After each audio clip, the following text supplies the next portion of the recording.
Hi all, അപ്പോൾ എൻ്റെ അടുത്ത വീഡിയോയിലേക്ക് എല്ലാവർക്കും സ്വാഗതം. മൂന്നാറിലുള്ള പറക്കാട്ട് നേച്ചർ റിസോർട്ട്സിൽ ഞങ്ങൾ ഒരു 1 ഡേ സ്റ്റേ ആയിരുന്നു.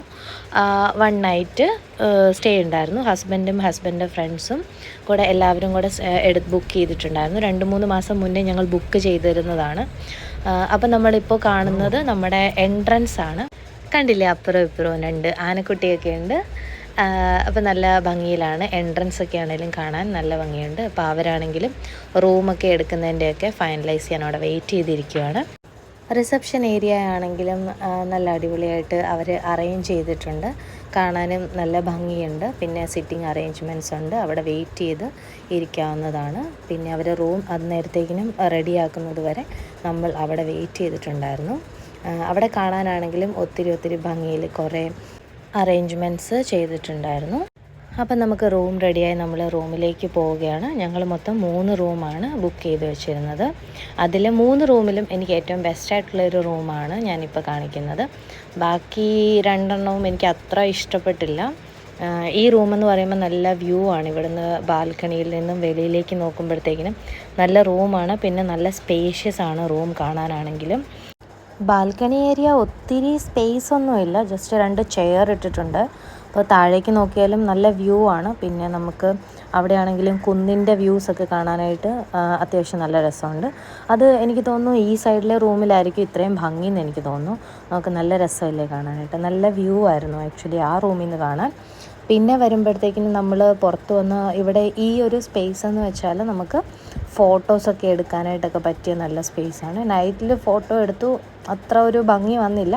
ബട്ട് ഇതിങ്ങനെ ലൈറ്റ്സൊക്കെ ഇട്ട് കാണാനായിട്ട് നല്ല രസമുണ്ടായിരുന്നു. അപ്പോൾ ഫ്രണ്ട്സ് എല്ലാവരും അങ്ങോട്ടും ഇങ്ങോട്ടും ഫോട്ടോസൊക്കെ എടുത്തുകൊണ്ടിരുന്ന് ഞങ്ങൾ കുറച്ച് നേരം ടൈം സ്പെൻഡ് ചെയ്തു. അത് കഴിഞ്ഞപ്പോൾ നമ്മൾ അടുത്തതായിട്ട് ക്യാമ്പ് ഫെയർ അറേഞ്ച് ചെയ്തിട്ടുണ്ട്. അപ്പോൾ അവിടെ മ്യൂസിക്കൊക്കെ ഇട്ട് സ്റ്റാർട്ട് ചെയ്തിട്ടുണ്ട്. അപ്പോൾ ഞങ്ങളെല്ലാവരും അങ്ങോട്ടേക്ക് പോയി. പക്ഷെ അവിടെ ചെന്നപ്പോഴത്തേക്കിനും ആരും ഇല്ലായിരുന്നു. പിന്നെ കുറച്ച് മാത്രം ആൾക്കാർ അവിടെ ഇവിടെയൊക്കെ ആയിട്ട് നിൽക്കുന്നുണ്ടായിരുന്നു. ആ ഒരു വൈബ് അങ്ങ് വന്നിട്ടില്ലായിരുന്നു. ഓരോരുത്തരായിട്ട് പിന്നെ വന്ന് തുടങ്ങി. പിന്നെ അവിടെ അതിൻ്റെ മേളിലാണെങ്കിലും ഒരു ചെറിയ റൂം അറേഞ്ച് ചെയ്തിട്ടുണ്ട്.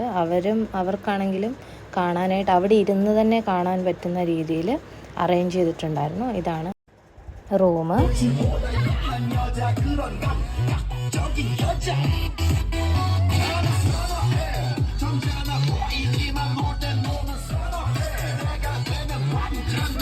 അത് കഴിഞ്ഞ് വന്നപ്പോൾ എൻ്റെ ബർത്ത്ഡേ ആയിരുന്നു. ബർത്ത്ഡേ സെലിബ്രേഷന് വേണ്ടിയിട്ട് ഹസ്ബൻഡ് കേക്കൊക്കെ മേടിച്ചിട്ട് വന്നിട്ടുണ്ടായിരുന്നു. കേക്കൊക്കെ കട്ട് ചെയ്തു. പിന്നെ കുറച്ച് നേരം വർത്താനമൊക്കെ പറഞ്ഞിരുന്ന് ഞങ്ങൾ കുറേ നേരം സമയം കളഞ്ഞു. നല്ല എക്സ്പീരിയൻസ് ആയിരുന്നു. അത് കഴിഞ്ഞപ്പോൾ നെക്സ്റ്റ് ഡേ മോർണിംഗ് ആയി. വീണ്ടും ഫോട്ടോഷൂട്ടാണെന്ന് പറഞ്ഞുകൊണ്ട് ഫ്രണ്ട്സ് എല്ലാവരും കൂടെ സെയിം ഫോട്ടോ എടുക്കുന്ന അവിടെ പോയിന്റിലെത്തിയിട്ടുണ്ട്. ഇത് ആക്ച്വലി മോർണിംഗ് കാണാനാണ് കുറച്ചും കൂടെ ഭംഗി തോന്നിയത്. അടുത്തത് ഞങ്ങൾ ജീപ്പ് സഫാരിക്ക് വേണ്ടിയിട്ട് പോകാനായിട്ട് നിൽക്കണം. ഹസ്ബൻഡ് ഇവിടെ കുന്തക്കാലേ നിൽക്കുവാണ്. ഞാൻ ആദ്യം കയറും, ഞാൻ ആദ്യത്തെ ട്രിപ്പെന്നും പറഞ്ഞ് പോയിട്ടുണ്ടായിരുന്നു. പിന്നെ എല്ലാവരും അതിനകത്ത് കയറി. ആക്ച്വലി ജീപ്പ് സഫാരി എന്ന് പറയുന്നത് അത്രയും ഒരുപാട് ടൈമൊന്നുമില്ലായിരുന്നു. ജസ്റ്റ് ഒരു 5 മിനിറ്റ് ജീപ്പും കൊണ്ട് പോകും. പക്ഷേ എക്സ്പീരിയൻസ് എന്ന് വെച്ചാൽ ഇങ്ങനെ നല്ല കുത്തനെയുള്ള ഇറക്കത്തിലൂടെ ആയിരുന്നു പോകുന്നത്. അപ്പോൾ അതൊക്കെ ഒരു ഫസ്റ്റ് എക്സ്പീരിയൻസ് ആണ്. അവിടെ ചെന്ന് കഴിഞ്ഞപ്പോൾ ഇത്രയും ബ്യൂട്ടിഫുൾ ആയിട്ടുള്ള ഒരു ഗാർഡൻ ഏരിയ സ്പേസ് ഉണ്ടായിരുന്നു. കാണാനാണെങ്കിലും നമുക്ക് നടന്ന് കുറച്ച് സമയം സ്പെൻഡ് ചെയ്യാനാണെങ്കിലും നല്ല അടിപൊളിയായിട്ടുണ്ട്.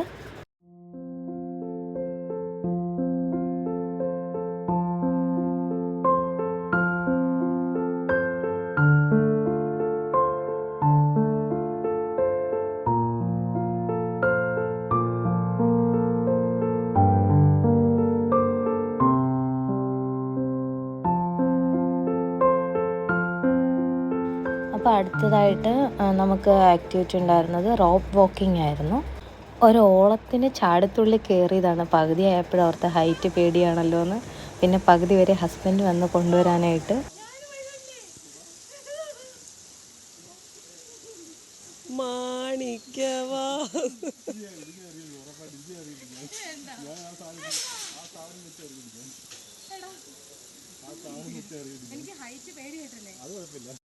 അപ്പോൾ ഇതിൽ നിന്നും എന്ത് മനസ്സിലാക്കാം? വയ്യാത്ത പട്ടി കയ്യാല കയറാൻ പോകരുത് എന്നാണ് ഇതിൽ നിന്നുള്ള ഞാൻ പഠിച്ച പാഠം. അടുത്തത് പിന്നെ ഇവരെല്ലാവരും ഓരോരുത്തരായിട്ട് കയറി. ഇവർക്കാർക്കും ഒരു പേടിയില്ലായിരുന്നു. എനിക്കിവിടെ താഴേക്ക് നോക്കുമ്പോഴത്തേക്കിനും നല്ലൊരു പാറക്കെട്ടും കഷ്ണങ്ങളൊക്കെ ഉണ്ട്. അപ്പോൾ കണ്ടപ്പോഴത്തേക്കിനും അവിടെ പകുതി വരെ വരുമ്പോൾ ഇതങ്ങനെ കാണത്തില്ല. പിന്നെ ഇവിടുന്ന് അങ്ങോട്ടേക്ക് ഇപ്പോൾ ഇവർ നടന്നു വരുന്ന ഇവിടുന്ന് താഴേക്ക് നോക്കുമ്പോഴത്തേക്കിനും ശരിക്കും പേടി വരും. ഹൈറ്റ് പേടിയുള്ളവർക്ക് ഭയങ്കര പാടാണ്. നമുക്ക് താഴേക്ക് നോക്കുമ്പോൾ ഒരുമാതിരി തല ഇറങ്ങുന്ന പോലെയൊക്കെ ഒരു ഫീൽ ചെയ്യും. അതുകൊണ്ടാണ് എനിക്ക് പകുതി ചെന്ന് കഴിഞ്ഞപ്പോഴത്തേക്കിനും തല ഇറങ്ങുന്ന പോലെ തോന്നി. അപ്പോൾ അവരൊക്കെ പോയെന്നാണെങ്കിലും അവരൊക്കെ നന്നായിട്ട് എൻജോയ് ചെയ്തു, കുഴപ്പമൊന്നുമില്ലായിരുന്നു. എങ്ങനെയാണ് ഇങ്ങനെ നടക്കുന്നതെന്ന് എനിക്ക് മനസ്സിലാവുന്നില്ല. അസൂയ തോന്നി സത്യം പറഞ്ഞാൽ. എന്താണെങ്കിലും അവരെങ്കിലും എൻജോയ് ചെയ്യട്ടെ. പിന്നെ അടുത്തത് ഇത്ര ഹൈറ്റ് ഉണ്ട് കാണാൻ മേളിൽ നിന്ന് താഴേക്ക് നോക്കുമ്പോഴത്തേനും. പക്ഷെ നല്ല വ്യൂ ആണ്. പേടിയില്ലാത്തവർക്ക് കാണാനായിട്ട് നല്ല വ്യൂ ആണ്. അവരൊക്കെ നല്ല കൂളായിട്ട് പോകുന്നുണ്ടായിരുന്നു. എനിക്ക് പറ്റാത്തത് കൊണ്ട് തന്നെ ഞാനവിടെ താഴെ വെയിറ്റ് ചെയ്തിരുന്നു. അവർക്ക് വീഡിയോ ഒക്കെ എടുത്തു കൊടുത്ത് കുറേ നേരം സമയം കളഞ്ഞു. അടുത്തതായിട്ട് കേവ് റൂംസിലേക്കാണ് ഞങ്ങൾ പോയത്. അവിടെ ഇങ്ങനെ ചെറിയ ചെറിയ കേവ് റൂംസ് അവർ അറേഞ്ച് ചെയ്തിട്ടുണ്ട്. അപ്പം നമുക്ക് ഒരെണ്ണം ഓപ്പൺ ചെയ്ത് തന്നു കാണാനായിട്ട്. അതിന് കുറച്ചും കൂടെ റേറ്റ് കൂടുതലാണ്. പക്ഷേ നല്ല അടിപൊളിയാണ്. അകത്ത് ചെല്ലുമ്പോഴത്തേക്കിന് ശരിക്കും കേവ്സിൽ മേളിലെ റൂഫൊക്കെ ആണെങ്കിലും പാറ പോലെ അങ്ങനെയാണ്. പിന്നെ ഇത് ബെഡ്റൂം ആണെങ്കിലും നല്ല അടിപൊളിയായിട്ട് അറേഞ്ച് ചെയ്തിട്ടുണ്ട്. പിന്നെ ലൈറ്റിംഗ് ഒക്കെ ആണെങ്കിലും നന്നായിട്ട് കൊടുത്തിട്ടുണ്ട്. ചെറിയ ഒരു സ്പേസിൽ നന്നായിട്ട് അവർ എല്ലാം അറേഞ്ച് ചെയ്ത് മാനേജ് ചെയ്തിട്ടുണ്ട്. ഇതാ ചെറിയൊരു വിൻഡോയാണ്. വിൻഡോയിൽ അത് ഓപ്പൺ ചെയ്യുമ്പോഴത്തേക്കിനും പുറത്തോട്ടുള്ള വ്യൂ ആണ് കാണിച്ചിരിക്കുന്നത്. ചെടികളൊക്കെ വെച്ചിട്ടുണ്ട്. നല്ല കളർഫുള്ളായിട്ട് ഫ്ലവേഴ്സും ഒക്കെ ആയിട്ട് അറേഞ്ച് ചെയ്തിട്ടുണ്ട്. ഇതാ നമ്മുടെ അന്നമ്മക്കൊച്ച് ഇതുവഴി ഓടിച്ചാടി നടപ്പുണ്ട്. ഒന്നെത്തി വരഞ്ഞിട്ട് പിന്നെയും പോയിട്ടുണ്ട്. റൂമൊക്കെ ഇൻസ്പെക്റ്റ് ചെയ്യുവാണ് പുള്ളിക്കാരി. ഇനി നമുക്ക് വാഷ്റൂമിലേക്ക് പോവാം. വാഷ്റൂം നല്ല ബ്യൂട്ടിഫുൾ ആയിട്ടുണ്ട്. എനിക്ക് എന്താണെന്നറിയില്ല, എല്ലാ കണ്ണാടി കണ്ടാലും എൻ്റെ മോന്ത തന്നെ കാണണം. മിററും പിന്നെ ബാത്ത് ടബും ഒക്കെ ആയിട്ട്. അതും ശരിക്കും പറഞ്ഞാൽ അതിൻ്റെ റൂഫും വരുന്നത് പാറ ആണ് റൂഫായിട്ട് വരുന്നത്. അവിടെയും വാഷ്റൂമും ഈവൻ നല്ല സ്പേസിലാണ് അവർ കൊടുത്തിരിക്കുന്നത്. ശരിക്കും ഒരു കേവ്സിനകത്ത് ഇരിക്കുന്ന ഒരു പ്രതീതിയാണ് വരുന്നത്. ഇതാ കണ്ടില്ലേ, മേളിലൊരു കുഞ്ഞു ഫാനൊക്കെ ഉണ്ട്. 2-3 ഉണ്ട പാറ കഷ്ണങ്ങളും ഒക്കെ വരുമ്പോഴത്തേക്കിനും നമുക്കൊരു വെറൈറ്റി ഫീല്. അപ്പോൾ ഇതാണ് കേവ് എന്ന് പറയുമ്പോൾ ഓവറോൾ വരുന്നത്. പുറത്തേക്ക് ഇറങ്ങി ശരിക്കും പ്രകൃതിയോട് ഇണങ്ങി നിൽക്കാൻ പറ്റുന്ന ഒരു ഫീല്. നല്ല പച്ചപ്പും വെള്ളം, അങ്ങനെ നല്ല രസമുണ്ടായിരുന്നു എല്ലാം കൂടെ കാണാനായിട്ട്.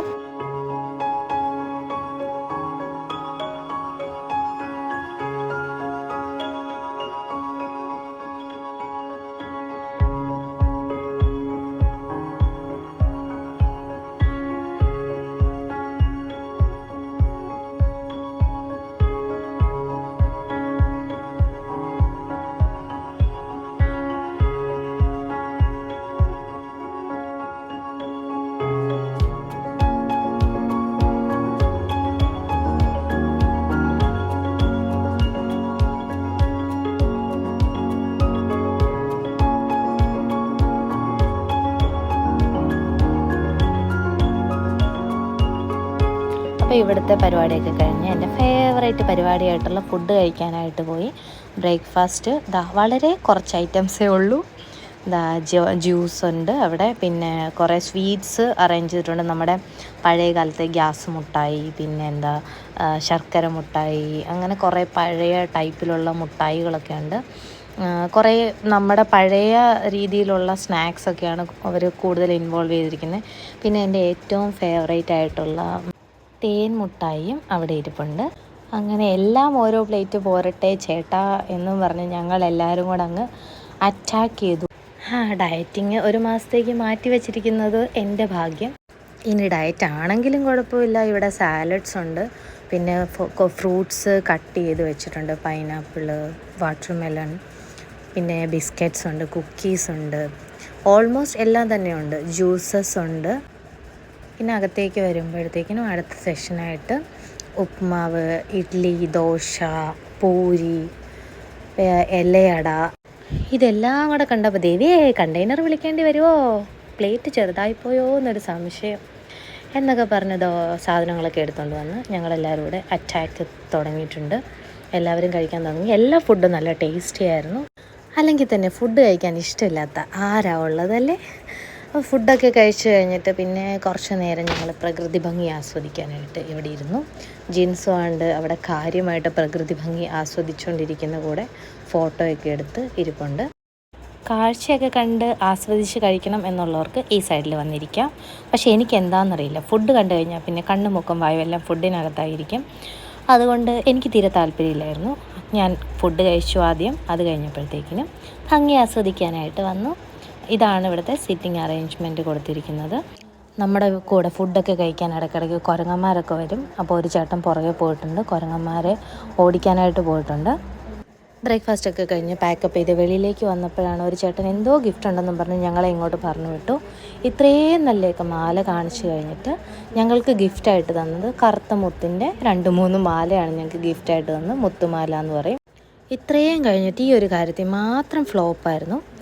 അപ്പോൾ അത് കഴിഞ്ഞിട്ട് ഞങ്ങൾ നെക്സ്റ്റ് ഡെസ്റ്റിനേഷനായ വട്ടവടയിലേക്ക് പോയി. അവിടെ ഇനിയിപ്പോൾ അടുത്ത വീഡിയോസ് വരുന്നത് വട്ടവടയിലെ വീഡിയോസ് ആയിരിക്കും. അപ്പോൾ ഇത്രയും ഇഷ്ടപ്പെട്ടെങ്കിൽ എല്ലാവരും ലൈക്ക് ചെയ്യുക, സബ്സ്ക്രൈബ് ചെയ്യുക. അപ്പോൾ അടുത്ത വീഡിയോ ആയിട്ട് വീണ്ടും വരുന്നവരേക്കും. Okay, bye, see you soon.